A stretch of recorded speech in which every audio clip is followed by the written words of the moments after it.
இயேசுவின் அன்பு சகோதரமே, இயேசுவின் நாமத்தில் உங்களை வாழ்த்துகிறோம். ஆண்டவராகிய இயேசு கிறிஸ்துவின் அருளும் கடவுளின் அன்பும் தூய ஆவியானவரின் நட்புறவும் உங்களோடு எந்நாளும் இருந்து பாதுகாப்பதாக. இதோ இன்று நமது தாயாம் திரு அவையோடு இணைந்து நாம் அனைவரும் நைசியாவின் புனித கிரகோரி என்பவரை நினைவு கூறுகின்றோம். இவர் ஒரு வழக்கறிஞர் மற்றும் ஆயராவார்.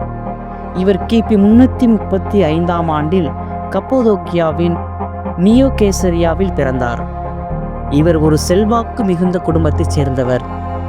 கிபி 371இல் கப்போதோக்கியாவில் உள்ள ஒரு சிறிய நகரமான நைசியாவின் ஆயராக நியமிக்கப்பட்டார். இவரின் இறையியல் எழுத்துக்கள் மூவோர் கடவுளின் முக்கியத்துவத்தையும் கிறிஸ்துவின் தெய்வீகத்தன்மையையும் தூய ஆவியின் பங்கையும் வலியுறுத்துகின்றது.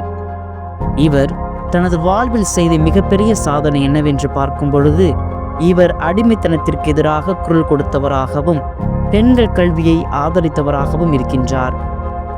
மனித இயல்பின் பரிபூரணம் கடவுளுடன் ஐக்கியமாக இருப்பதில் உள்ளது என்ற இவரின் பொன் கருத்து நாம் அனைவரையும் சிந்திக்க அழைக்கின்றது. உண்மையாகவே நாம் அனைவரும் கடவுளோடு ஐக்கியத்தில் உள்ளமா இல்லையா என்பது நமக்குத்தான் தெரியும். ஆகவே அன்பு சகோதரமே, சற்று சிந்தித்து பார்ப்போம். தம் வாழ்நாள் முழுவதும் தன் பணிகள் மூலம் இறைவனோடு ஐக்கியமான இப்புனிதர் கிபி 395ஆம் ஆண்டில் மரித்தார்.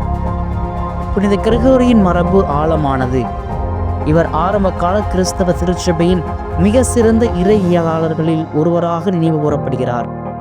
மேலும் இவர் எழுதிய எழுத்துக்கள் இன்று வரை கிறிஸ்தவ இறையியலில் மிக முக்கிய பங்கு வகிக்கின்றது.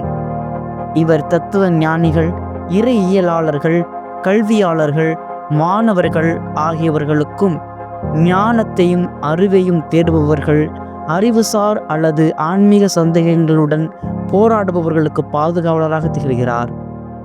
இம்மாபெரும் புனிதரை நினைவு கூறும் நாமும் இவரை போல் தனது ஞானத்தால் இறைவனை பிறருக்கு எடுத்திருப்பவர்களாகவும் கடவுளோடு ஐக்கியமானவர்களாகவும் வாழ இப்புனிதரின் பரிந்துரை ஜெபத்தை நாடி நாள்தோறும் நன்மை செய்வோம், இறையாசிர் பெறுவோம். மேலும் நாளை மீண்டும் ஒரு புனிதரின் வரலாற்று பாதையில் சந்திப்போம். கடவுள் என்றும் நம்மோடு.